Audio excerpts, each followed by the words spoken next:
So guys, flip phones are back. Hello, si Alvin, ang inyong tech guide, taga tech tips, reviews, and guides. And before guys, nung kauna-unahang release ng mga flipping and foldable phones, mukha lang silang gimmick, mukhang this time they are here to stay.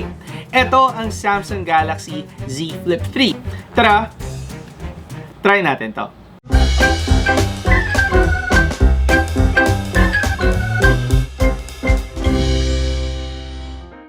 So, simulan na natin guys sa syempre pinaka-obvious na feature ng Samsung Galaxy Z Flip 3, which is yung flipping mechanism ng phone na to. Masasabi kong nostalgia trip ang pag-flip ng ating Samsung Galaxy Z Flip 3. Kung saan before, sobrang uso talaga ng mga flipping phones, lalo na nung time na nag-e-exist pa ang mga keypad natin. However, nung naging touchscreen na yung buong phone mo, hindi mo na talaga siya ma-flip ngayon. Diyan ngayon pumapasok ang ating Samsung Galaxy Z Flip 3 na nagbibigay ng satisfying flip na hindi mo makukuha from any other phone na available sa market natin right now. Pero syempre, dito din pumapasok yung kadalasang concern natin with phones with moving parts. Of course, nandyan ang durability ng ating Samsung Z Flip 3. And so far, so good ako guys with my experience dito sa phone na to. Actually, para sa akin, very durable ang pag-flip ng phone na to. Unless isi-stress mo talaga siya, even with force, hindi naman nagkakaroon ng problema ang ating Z Flip 3. Yun nga lang, meron tayong onting resistance whenever we are closing and opening our phone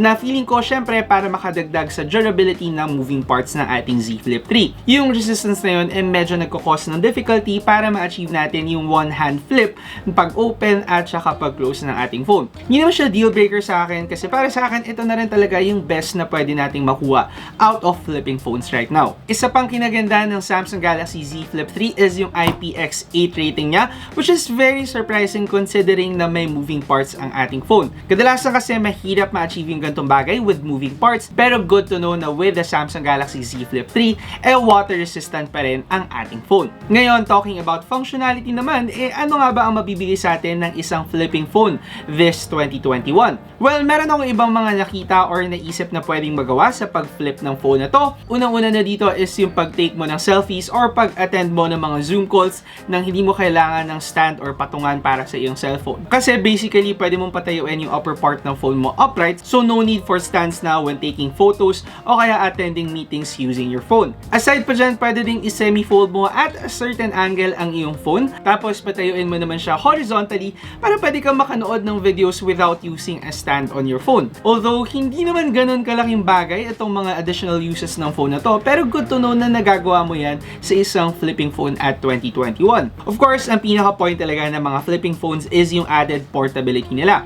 Since nga na-flip mo ang phone na katulad ng Samsung Galaxy Z Flip 3, mas less yung space na tinitake niyan, lalo na kung ilalagay mo siya sa pocket mo. Na sa panahon ngayon, napakalaking bagay since ang mga phones natin inaabot na ng 6.5, 6.7 inches ang laki. So, syempre, mas mag-fit ng maayos sa pocket mo ang mga ganito kaliit na phone. Granted, mas nagiging makapal kapag fino-fold mo ang phone mo, pero yun nga, medyo give and take tayo sa pagiging portable ng ating Samsung Galaxy Z Flip 3. When it comes sa flipping aspect ng ating Samsung Galaxy Z Flip 3, ano pa ba ang masasabi ko kundi tuwang-tuwa talaga ako na meron tayong gantong kakaiba at panibagong phone. Kung saan hindi lang in-upgrade yung specs niya, yung performance niya, pero meron talaga tayong kakaibang feature na hindi mo basta-basta makikita sa mga phones ngayong 2021. Ngayon, in terms of design naman for this phone, masasabi kong napakaganda at gustong-gusto ko yung ginawa ng Samsung dito sa ating Z Flip 3. Kung saan yung back design natin nasa matte finish na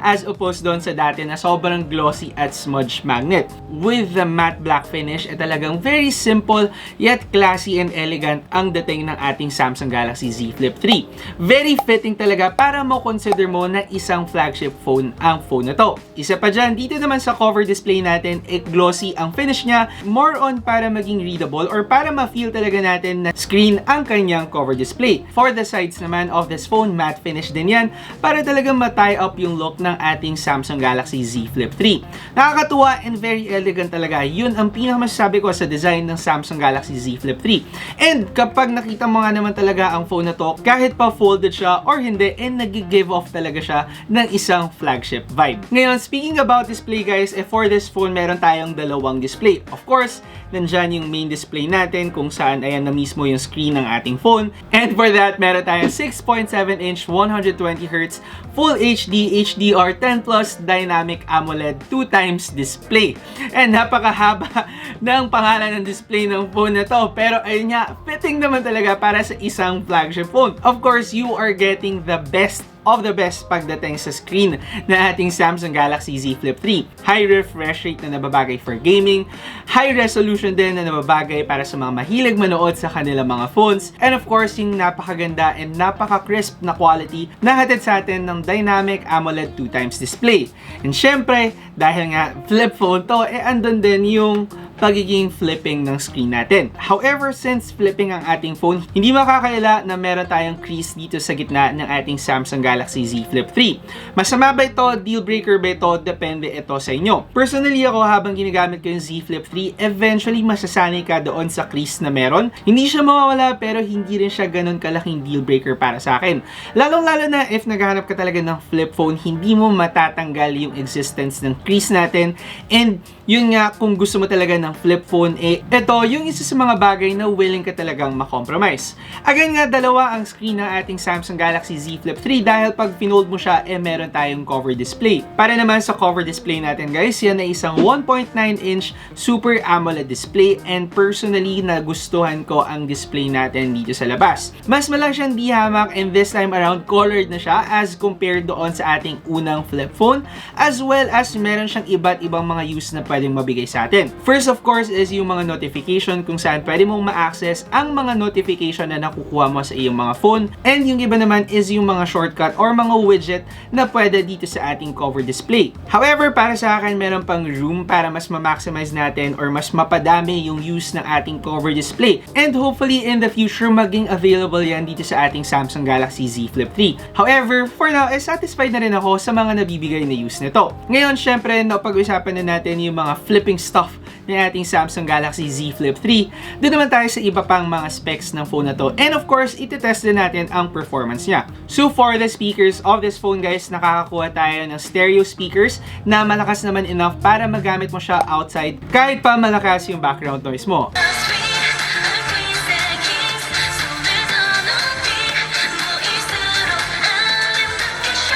Again, fitting nga para sa isang flipping phone ngayong 2021. Unfortunately guys, para sa battery ng ating Samsung Galaxy Z Flip 3, nakakakuha lamang tayo ng isang 3,300 mAh battery. Medyo mababa para sa mga phones na na-release ngayong 2021, pero personally speaking, medyo understandable naman considering na nagfe-flip nga yung phone natin, hindi ka talaga makakapag-fit ng isang napakalaking battery dito sa phone na to. And in terms of battery performance, mga 20% faster madrain ang battery nito as compared to other phones. Pero again nga, mga bagay na willing akong i-compromise para sa isang flipping phone. Ngayon, doon naman tayo sa mga practical uses or yung mga kadalasan talaga nating hinahanap pagdating sa mga phones na ginagamit natin. Lalo na since flagship phone nga ang Samsung Galaxy Z Flip 3. For this phone guys, para sa rear camera natin, meron tayong dual camera setup, isang 12 megapixel wide angle main camera, tapos isang 12 megapixel ultra wide lens. And grabe guys, ang masasabi ko sa camera ng phone na to, talaga namang buti na lang yun ang dalawang camera na tinira nyo. Kadalasan kasi ang sinasacrifice ultra-wide lens. Pero personally, sa akin mawala na ang ibang mga extra lenses ng mga phone, wag lang yung ultra-wide. Kasi yan yung mga pinakagusto ko talagang gamitin na camera sa phone. Ngayon, for the front-facing camera naman, yan ay isang 10 megapixel wide-angle selfie camera. So, sa mga output ng ating Samsung Galaxy Z Flip 3, ito ang mga results na meron tayo.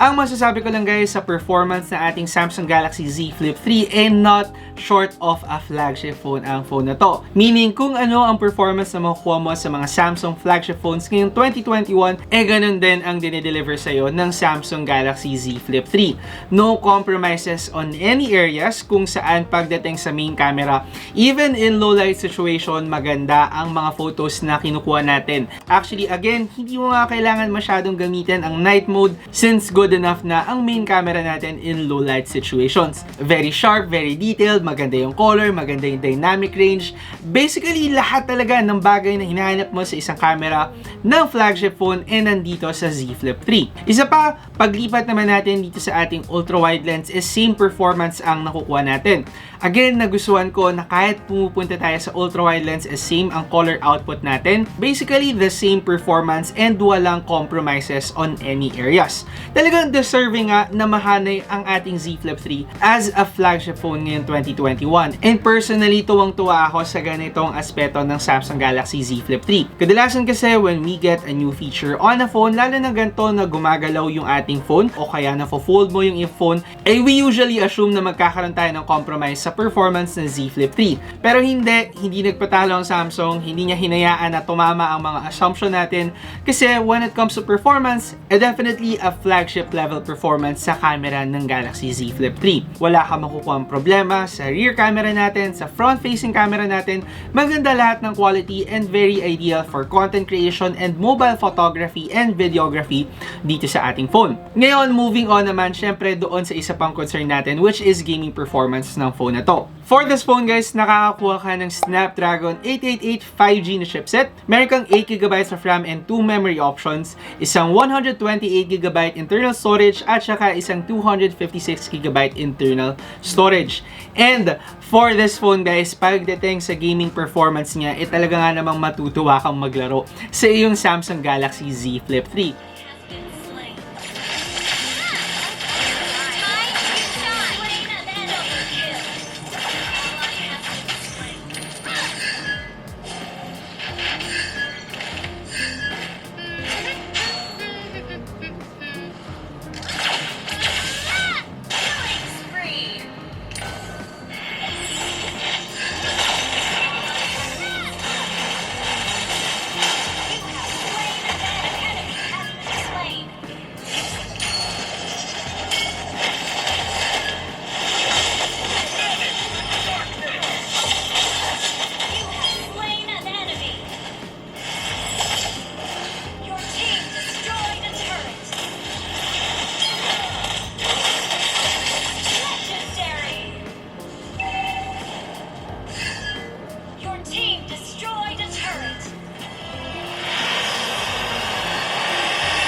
Enemy contact!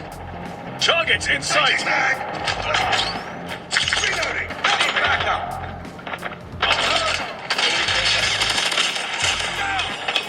Changing mag! Enemy contact!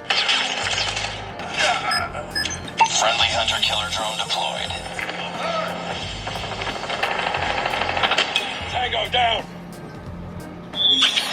With the chipset na meron tayo, wala ka nang hahanapin pa dito sa phone na to. Talagang namamax mo lahat ng settings at ang pag-run ng games natin is smoothly talaga dito sa ating Z Flip 3. Wala akong naging problema sa connection, sa performance, hindi siya nagsa-stutter, hindi siya naglalag, hindi siya nagpe-frame drop. Basically, talagang flagship phone. At kung ano yung experience mo talaga playing on other flagship phones ngayong 2021, ganun din talaga yung performance na dinideliver sa'yo ng Samsung Galaxy Z Flip 3. Talagang nakakatuwang maglaro sa phone na to. Additional na syempre, yung napakagandang screen, yung napakagandang speakers natin, and of course, yung napakagandang chipset natin. Yung pinaka naging issue ko na is minsan habang naglalaro ko ay natutupi ko yung phone, pero hindi naman siya malaking bagay sa akin. Again, ito yung mga compromise na willing tayo, again nga, since flipping phone ang gusto natin. Idagdag pa natin dyan, of course, na this time around gumagamit tayo ng Snapdragon 888 5G na chipset.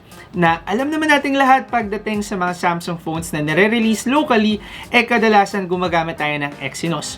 Pero for the Samsung Galaxy Z Flip 3, naka-Snapdragon tayo dito. At hindi ko naman kailangan i-stress out na pagdating sa mga Snapdragon chipsets natin, kadalasan mas prefer siya ng karamihan.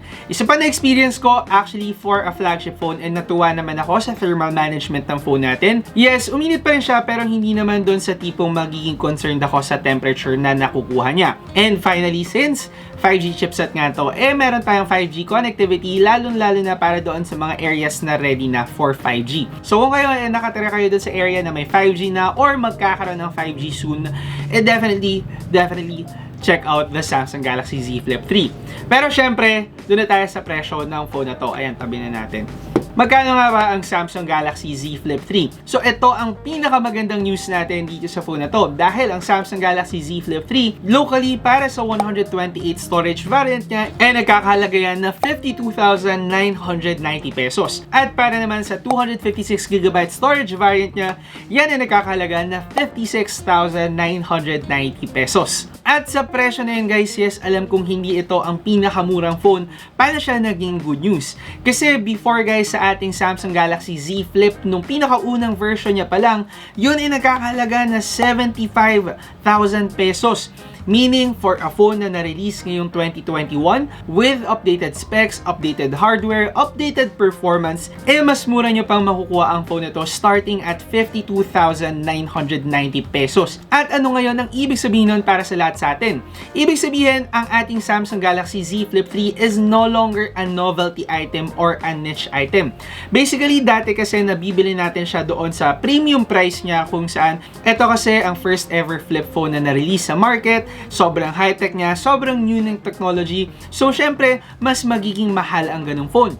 However, since mas available na ang technology natin at mas na-master na ng mga manufacturers ang paggawa ng ganitong phone, mas made affordable na siya. Starting at, again nga, 52,990 pesos. Sobrang layo ng decrease in price ng ating Samsung Galaxy Z Flip 3 to the point na kapresyo niya na lang ang mga phones katulad ng Samsung Galaxy S21. At ano ngayon ang ibig sabihin nun? Syempre mas magiging option na siya para sa karamihan sa atin. Kung saan, if talaga naghahanap ka ng flipping phone, hindi mo kailangan gumastos ng sobrang laki compared sa S21 na meron same performance, almost the same hardware, pero ayun nga, with the additional advantage na nagfe-flip ang phone mo. So para doon sa mga sobrang kino-consider ang mga flipping phones ngayong 2021, wala na kayo dapat masyadong concern sa pagkuha sa ating Samsung Galaxy Z Flip 3. For me, ang Samsung Galaxy Z Flip 3 talagang isang napakagandang option na lalong-lalo na sa presyo niya ngayong 2021. Considering na ang phone na to ay nagbibigay ng flagship specs on all aspects compared to other flagships na na-release ngayong 2021, basically talagang flagship phone talaga siya na nagfe-flip lang. Kung uusisain nyo na maiga guys, napakalaking bagay nun. Kasi iisipin nyo nga guys, panibagong technology on a phone, pero wala kang babayaran na mas mataas na presyo, wala kang masyadong compromise sa kahit anong aspeto, maliban sa battery life siguro. Tapos makukuha mo nga again yung napaka-satisfying flip na matagal na nating inaasam-asam. And of course, yung portability nga na hindi mo makakaila, napakadaling hawakan ng ganito kaliit na phone. If ever ikaw ay naghahanap ng isang flipping phone ngayong 2021 or namimiss mo na, eto na ang tamang time para kuhanin mo ang Samsung Galaxy Z Flip 3. Mas made affordable na, starting at 52,990 pesos. Wala kang masyadong compromise, basically flagship performance, flagship phone, flagship lahat, at sobrang excited ako kasi mukhang magsistay talaga ang mga flipping phones in the years to come. Anyway guys, yun na ang aking masasabi para sa Samsung Galaxy Z Flip 3. Kung sakaling interesado ka, open na for pre-order ang ating Samsung Galaxy Z Flip 3. Ilalagay ko na lang yung link down below at hopefully nakatulong tong video na to sa inyo para malaman kung ang Samsung Galaxy Z Flip 3 na nga ba ang phone na para sa inyo. At para malaman kung ready na nga ba kayo at ready na nga ba talaga tayo na makabili ng isang flipping phone na touchscreen yung pinakaharap. Ito ang ating review ng Samsung Galaxy Z Flip 3. Hopefully nakatulong tong video na to sa inyo. Kung meron kayong mga questions, suggestions, o kaya negative reactions sa ating video, of course, mag-comment na lang kayo down below. At kung hindi ka pa nakasubscribe sa ating channel, mag-subscribe by clicking the subscribe button down below at i-hit nyo ang bell icon para ma-update ka whenever I post videos. Again, ako si Alvin, ang inyong tech guy to give you tech tips, reviews, and guides. See you next time. Ingat!